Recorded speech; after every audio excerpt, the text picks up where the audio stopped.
அதாவது கற்றது கைப்பற்றலாம், கல்லாது உள்ள படிச்சது என்ன இருக்குன்னா அதை நான் கூடுதல் குறைவு இல்லாமல் வாசிக்கிறேன். இப்படி வேணாம் ஐயா, அப்படி திரும்பிங்க. இல்லை ஒன்றும் இல்லை, திரும்பி அப்பதான் படிச்சோம். எம்மொழிதான் செந்தமிழ்தான், எம்மொழிதான் செந்தமிழ்தான், அம்மொழிதான் நமக்கேதான் ஈந்தித்த நற்கருத்தை நாளும் நாளும் கொண்டு சேர்க்கும் பெரும் பொறுப்பை ஏற்றிருக்கும் தமிழ் சான்றோர் பேரவையின் தகை சான்ற நிறுவனரே, தகுமாறு ஏற்றதொரு தலைப்பினிலே உரைப்பொழிவு ஆற்றுதற்கு இருப்பவரே, தரணியிலே தமிழர் நிலை உயர்வதற்கு எப்போதும் சிந்தித்திருக்கின்ற பெருமை மிகு உரையனாரே, உங்களுக்கு ஒப்புடனே சாற்றுகிறேன். நல் வணக்கம்.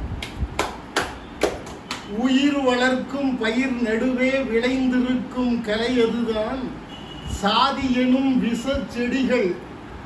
விஷச்செடியை அழித்தொழிக்க கவிதை எனும் கருவால் கொண்டு வந்து களமாடும் கருத்தரங்கம். கருத்துமணி கோத்துலங்கும் நல்ல கருத்தரங்கில் பங்கு கொள்ள வந்திருக்கும் சிந்திக்கும் திறனுள்ள அனைவரையும் அன்போடு வரவேற்று அமர்ந்திருக்கும் அருமைமிகு சொற்கோ மணிமாறன் அவர்களுக்கும் அன்பான என் வணக்கம். இறுதியிலே நன்றி நவில இருக்கின்ற இனிக்க இனிக்க சிந்திக்க சிந்திக்க உரைக்கின்ற திறம்படைத்த இனியர், தமிழ் இனியர் அவருக்கும் அன்பாக வணக்கம் சொன்னேன். தமிழினியன் தானங்க நன்றி உரை. தமிழினியன் அவர்களுக்கும் ஓப்புடனே நன்றி சொன்னேன், வணக்கம் சொன்னேன். தாய்மொழியாம் தமிழ் மொழியும் அதன் கருத்துகளாம் கனிச்சாரும் தம் ஊன் கலந்து உயிர் கலந்து உணர்வாக ஒன்றியுள்ள எண்ணருமை தோழர்களே, செந்தமிழை செவி மடுக்க உளமாற வந்திருக்கும் உத்தமரே, உங்கள் அனைவருக்கும் நெஞ்சார்ந்த வணக்கங்கள். மண் மீதில் மாந்தரெல்லாம் மானத்தோடு வாழ வேண்டும். வாழுகின்ற வாழ்வினிலே நாம் மனிதர் என்று சொல்லுமாறு வாழ வேண்டும். மனிதரிலே நீ வேறு நான் வேறு என்று சொல்லும் மடமை நிலை மாற வேண்டும். மனித நேயம் ஒப்புரவு ஒத்துணர்வு இருந்திட்டால் அவரைத்தான் மனிதர் என்று ஏற்க வேண்டும்.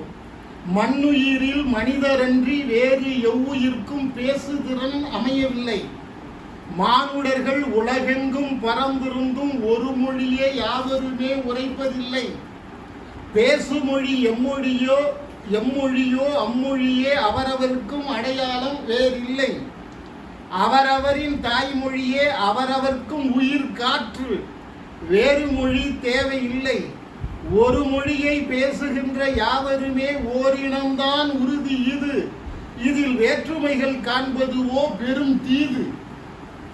தலை பிறந்தான் ஒரு சாரார், தோள் பிறந்தார் ஒரு சாரார், இடை மற்றும் கால் பிறந்தார் இழிகுலத்தார் என்பார்க்கு அறிவு ஏது?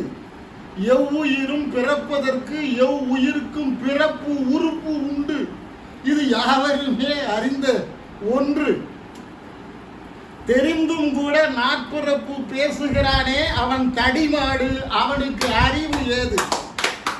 அவன் செய்வதெல்லாம் பெரும் கேடு, அவனை அனுப்ப வேண்டும் எல்லை கோடு என்று இவ்வளவில் முன்னுரையாய் இது சொல்லி, தமிழ் வளர்த்தல் நன்று சாதி ஒழித்தல் மற்றொன்று என்ற தலைப்பினிலே ஏற்ற கவி தாமுரைக்கு கவிஞர்களை அழைக்கின்றேன். முதலாவது கவிஞர் தட்சாமூர்த்தி அவர்களை அன்போடு அழைக்கின்றேன்.